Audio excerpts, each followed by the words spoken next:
Hello and welcome to another edition of Sofa Broker. I believe this is episode 15.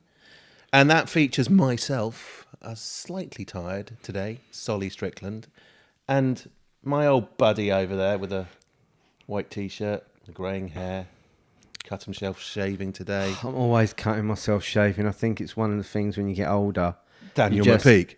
You just can't be bothered no more. So you're just like, with a razor. You cut it once, you're like, yeah, just carry on. Do we think we're having a bit of a September morning, Daniel? Is it feeling a little bit... I'm looking out at the skylight and it's raining and it's grey, and I'm sure that's what everyone wants to talk about because the weather is a really interesting thing. So why don't we just go straight into that? What, the weather? The weather, and I carry on remembering the fact that everyone's still trying to get Oasis tickets. Did you bother? God, let's not talk about it. Don't. No, it's boring. Yeah, it is the most boring news story. Yeah. And I mean, if you can't get them, I couldn't be bothered. as someone that knows everyone on the planet in the music industry, no one can get them. It's just a bit of a yawn. I mean, you got, is it Taylor Swift? Is that her name? I did pay for Taylor Swift. You didn't. You got them. No, I paid. Last minute. Okay. All set up, private little. There was a box for 3 people in it, 4 or 5 people in it, 6 people in it. How many people are in it? Oh, sorry. It was just you and one other, wasn't it? I didn't go. Yeah, right. I bet you did. Bet you love a bit of Taylor Swift. That's all. Do you like Taylor Swift? Do you listen to her in the car? I have no... Have you listened to her in the car? a heck of a lot. Yeah, well, there you go. Just on a road trip in France, and let's just say Taylor was with us the whole way. So, okay. So, so it's not Sunday. It's It's Thursday. Yeah, step in. This is great. This is a good start. Yeah. What? I want to talk about, or I don't want to talk about. I want to invite you to listen, and add to. Can I just relax? The fact of how do you, like, in the world of work, which everyone has to leave, right? I mean, you carried on. You actually no, it was fair enough. You did leave reasonably early after. Did you do uni? You didn't. I went to the Brixton Academy University. Yeah, so you went straight there because, I'm trying to remember that usually your lot are still in some sort of university until they're 42 or 46, aren't they? That's what goes on. There were some pretty sad cases of people that had been to my school, went to university, and then came back to my school, which we won't talk about because we always do and it's boring, and then just didn't leave. Oh no, there's nothing boring about the fact that people that are entitled carry on being entitled. That's a good chat. What I wanted to talk about is what does someone do, or how do they get in? I mean, people used to say before, right back in the days, how do you get a job? Yeah, everyone was like, you had to get into the workplace, right? That's what I'm trying to go with this, right? So wherever you are, university, or you've left the school, or you got kicked out at 15, whatever it was, your main goal is to get a job, right? And now, people that are doing that, their main goal, or younger people's main goal, seems to be to make a load of money from YouTube.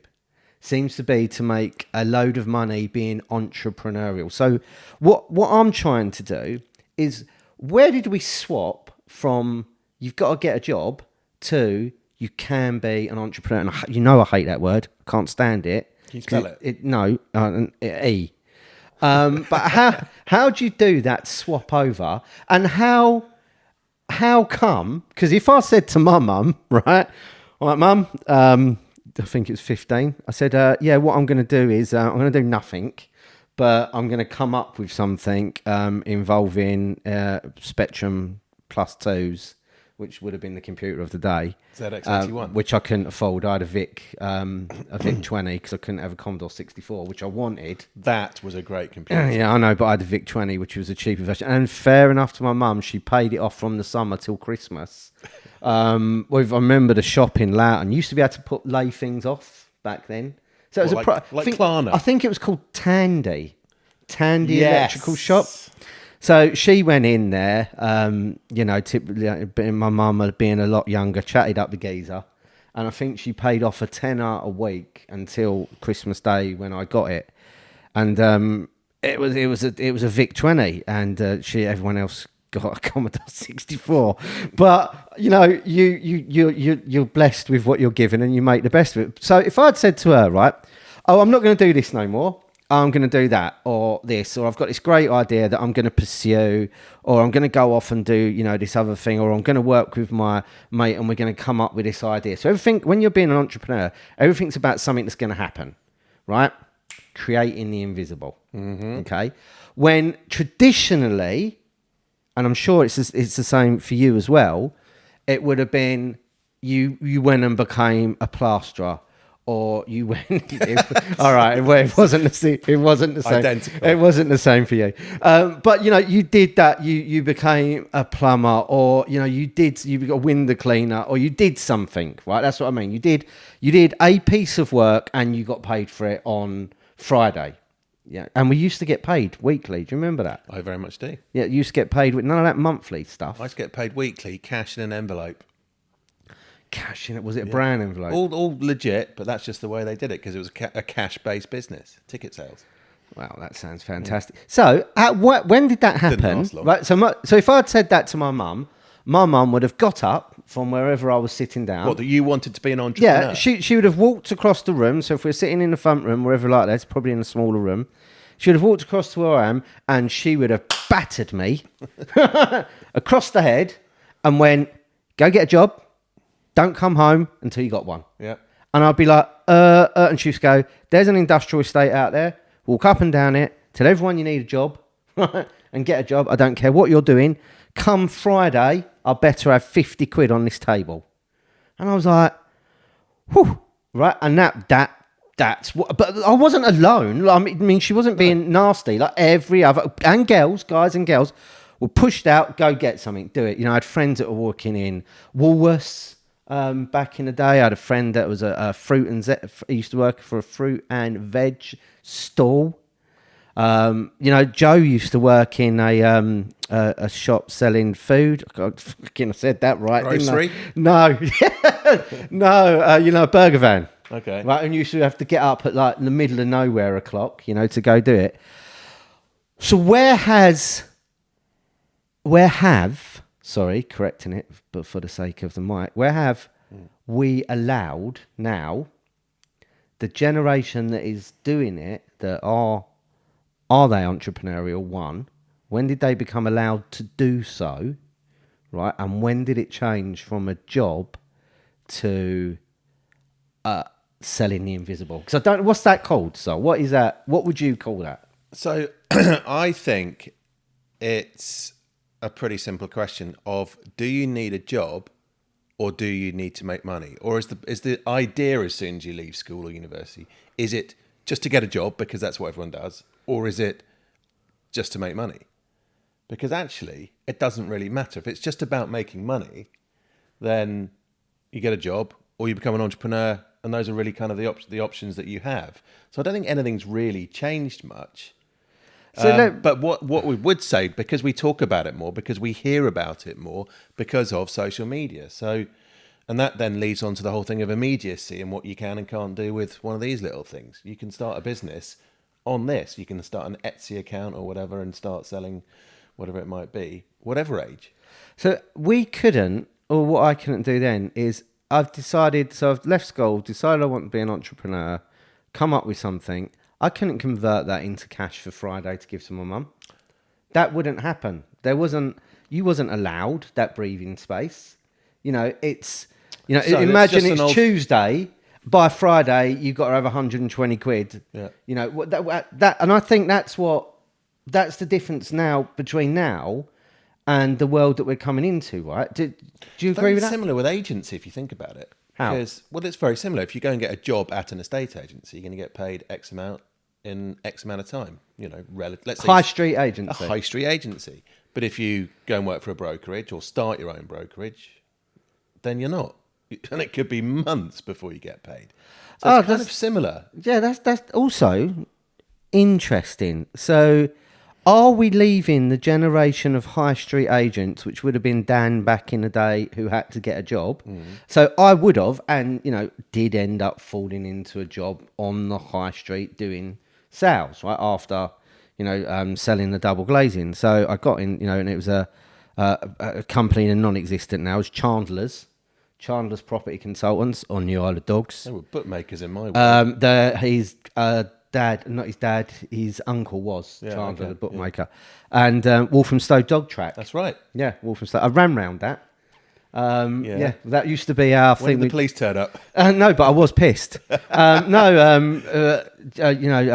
Philip Chandler, great guy, not with us no more, but would pay us all to run round it, and whoever was the quickest, would get. I can't remember what it was. Probably, he didn't put you in the traps. No, it's probably £1,000 or something. And back then, that was a lot. It was a crazy amount of money. But it was a job, right? And now what we're seeing the morphotisation.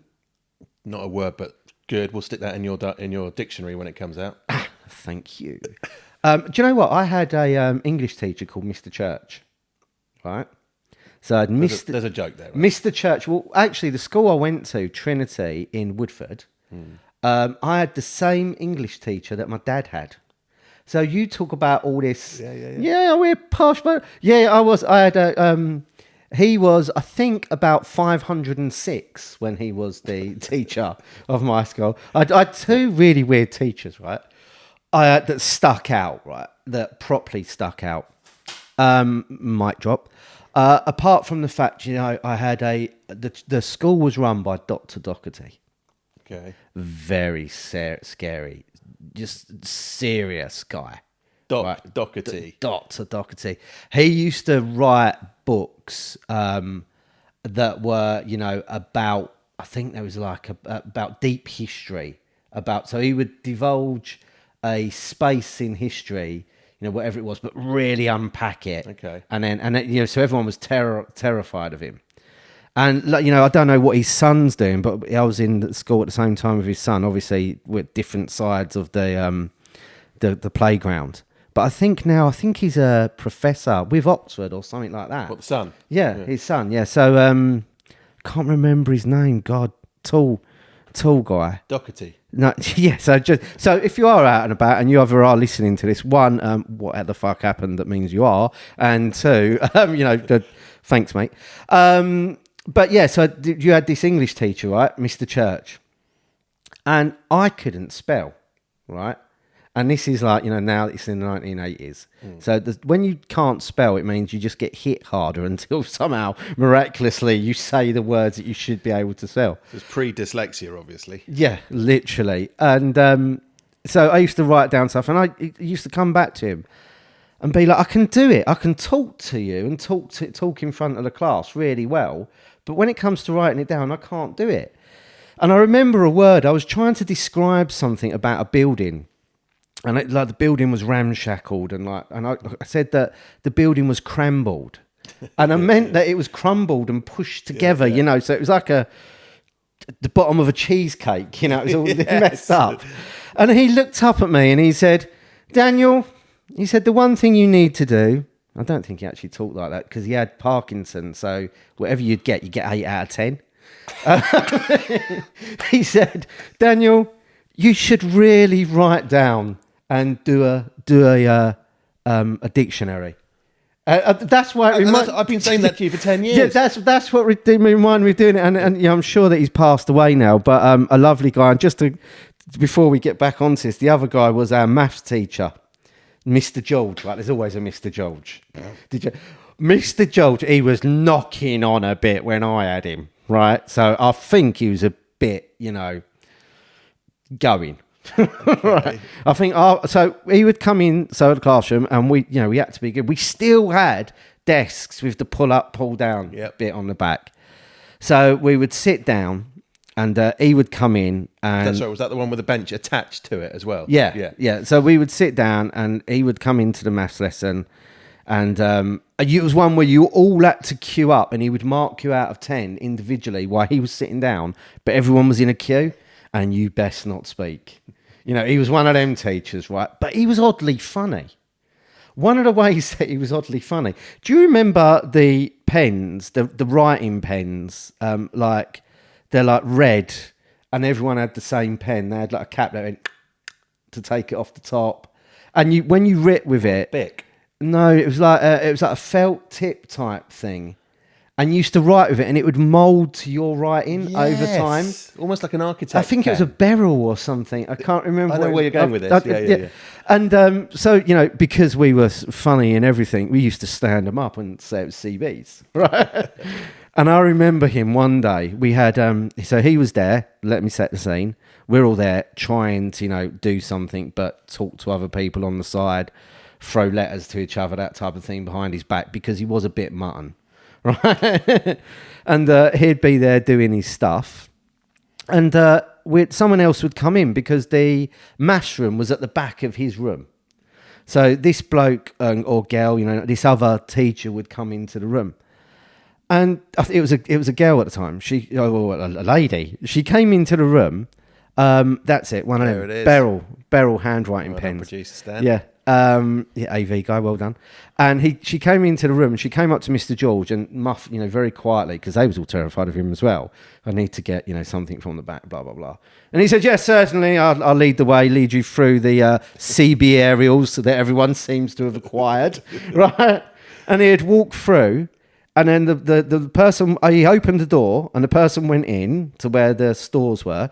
And then he locked the door on her and went back and sat down. And we're all like, there's someone in... Imagine doing that in 2024. in that room. And so me being a little bit, a bit more of a live wire than the local people that was taking the school with me. I turned around and went, excuse me, sir. And it went, McPeake, speak. And I said, there's Mrs. I can't remember her name. I wish I could. And she was quite fit as well. I said, there's Mrs. So-and-so stuck in... And he went, take no notice of that and carry on with your work. So we was there carrying on with the work. And then there was a, hello? Help. Mr. George? I can't open the door, Mr. George. Mr. George, I can't open the door. Getting louder and louder. And everyone was saying, sir, there's whatever her name was. Right? He's stuck in there. And he was like, silence! You shall stay silent throughout the whole course. And that's how mad he was, right? That's what he would get up to. That was the school environment that I was brought into. And it was actually both of them people went to the same went to the same school as my dad, but both of them teachers also taught my dad, which I think's kind of weird. Yeah. So taking us back to where we was when everyone else could understand what I was saying before I started saying it and got everyone before the nostalgia trip. Discombobulated like that. Yeah, that's a real word. Can't put that in your dictionary. Is it a real word? Yep. Fuck. I'm panicking now, is it? So we've moved into little Dan being on the high street because he needed a job because his mum's told him to, right? So we've moved into a space where we can be more entrepreneurial. Forget YouTube, forget Insta, forget TikTok, forget all of it. Even if that hadn't happened and we still had the same... mechanical abilities that we have now in terms of pens, papers, maybe the Commodore 64 had moved on to an Amstrad, which I did get finally. Do you remember the BBC computers when you was at school? No, of course you don't. You probably had a state of the art. You probably had an Apple Mac or something, didn't you? I don't remember going into the computer room at school. I was not interested. You weren't allowed. I wanted to smash balls around and play cricket and stuff. That's like that. Most people that went to Eton end up just walked smashing into that balls, don't they? Yeah, that's what he did with no girls about. So, do you think the environment would have changed if there had been no social media? Because I think a lot of this is about social media, and I don't think it's in a bad way. I think it's about social media because there's more availability to learn more stuff and learn it quicker, right? There's an argument to why do you even need to go to school when you can just Google what you want to know? AI. But would you and these people that are sitting there now, like our AV guy, who, can sit in the lap of not doing anything, right? Even though he is doing stuff, and you better... He's actually doing a lot more than we are he is right now. But how? Right? Because he's entrepreneurial. So, AV guy has got 2 YouTube channels and started a new one about 6 months ago that has like 20,000 people every single time he puts something on YouTube. So, How did that happen? Long story short. This is all about genetics, it's about hereditary, it's about legacy, it's about environment, all of these things. Stan is like that because you're his dad. It's not and actually it's not social media. I think it's more the internet, really, isn't it? Social media is a part of it, but it's the internet that really enables us to do things. Please unpack that further. I think social media makes you believe that you can get away with it. You know what I mean? So what do you mean by that? So if you use Stanley as an example, what do you mean? So I think Stan, because he's your son, he's unlikely to go into the 9-to-5 job thing anyway. Right. The fact that he's technically proficient and is good at that stuff and has embraced it just further makes that more of a likelihood and makes it easier for him to monetize it and move forward from a really early age. But I think not. Let's say his dad, let's say you work down the, I'm trying to think of an accountancy firm. The chances are he'd probably go into that form of work as well. Do you know what I mean? I feel you. This is the environment he's brought up into. Now, I don't know what it's like with your other nipper because he's probably a bit too young for you to sort of, know where that's going. But I'd be pretty amazed if he's not drawn into an entrepreneurial world as well. Oh, that's interesting. My dad didn't have a boss his entire life, and I've had one boss for 18 months pretty much in my entire life. So was that always going to happen? I think probably. But if my dad had had a successful, legal firm, what do you think I would have done? So is it that the environment is always going to impact what people do? So like using the accountancy thing. So if I was an accountant, which I would have been a bloody good one if I was an accountant, if I could do that thing that they do, which I can never understand. Count. Yeah, that's it. Yeah, apart from Sesame Street, after that I was fucking fucked. Tell me about it. But if so they've gone into accountancy. The person that you have, your sprog would do the same, but the environment around them's changed, so it's enabled them to move in the same direction but with more power. Right? Is that a better way of saying it? So, nature versus nurture. I mean, put this up on the screen because I can't understand. So, what does this mean? Nature is our genetics. Nurture is environment. So it's hereditary. Have you seen the film Trading Places? What a stupid Are you question. thinking I am mad, young man? So Trading Places is the most hilarious, irreverent, naughty, comedic take on hereditary versus environment. Right. You got Lewis Winthorpe, entitled, was born into the world of banking. One of your mates. But also was very good at it. And then they take Eddie Murphy's character and take him from the streets and from a life of crime and put him into that environment and then nurture him in the same way that Lewis Winthorpe III had been nurtured. And sure enough, he's good at it. Oh, so can anyone be good at it? Yeah, I mean, look at our industry. Right, so anyone... Look at the reason we're sitting here right now. So anyone can have a career in sales? Yeah.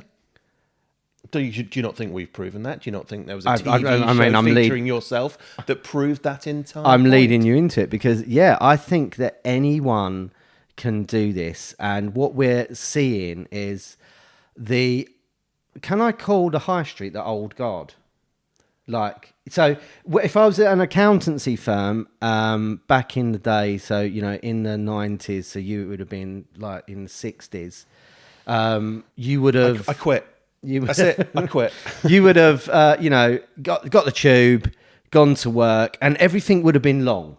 So if you had to write a letter, it was sending a letter, you had to wait for a reply. So maybe it's 2 weeks to get something back.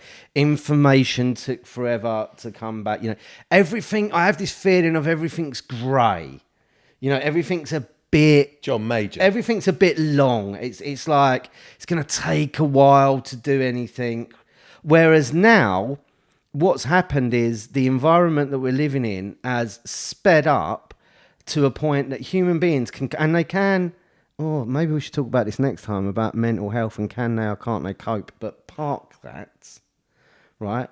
That now means that self-employed people or young girls and guys that are leaving school, they don't necessarily have to go and get a 9 to 5-ish job, because at the speed they're running, they can test anything they want to be. Like my friend that was working at a stall, like Joe, working in the burger van. That took time to do that, and it took, a year or so to work out they can or can't do it and what they can do for it. Now they can work it out before 11 o'clock on the same day, because the information that they can get is so quick from everywhere, and there's so much advice out there from so many other people. Does that then mean that they, the self-employed agent using that as a thing, and it can be based around, think of any type of sales, right? Because every sales sped up. Like, look at this. You can buy stuff. I couldn't believe you can buy stuff on TikTok. What is that? Of course you can. It's the whole point of it, isn't it? Is to sell everything. Everything has everything points back to, and you say this, I'm copying you, points back to sales and selling stuff. It does. Everything. Everything. The moment you walk into a coffee shop, a sales process is happening. And in many ways, us doing this podcast is quite similar. We're doing this podcast primarily because we wanted to get chatting and have a laugh and all that kind of stuff. But in a way, subconsciously, we're probably not trying to sell ourselves, but we are kind of selling ourselves. I've only just thought of that. But doing a podcast, what is the reason for it? Now, some people do a podcast because they want to promote their businesses, and that's absolutely fine. Just make it interesting. And other people like you and me, we're just doing it for a flipping laugh. That's why it's a bit irreverent, and it's fairly loosely based around certain topics that come to our mind.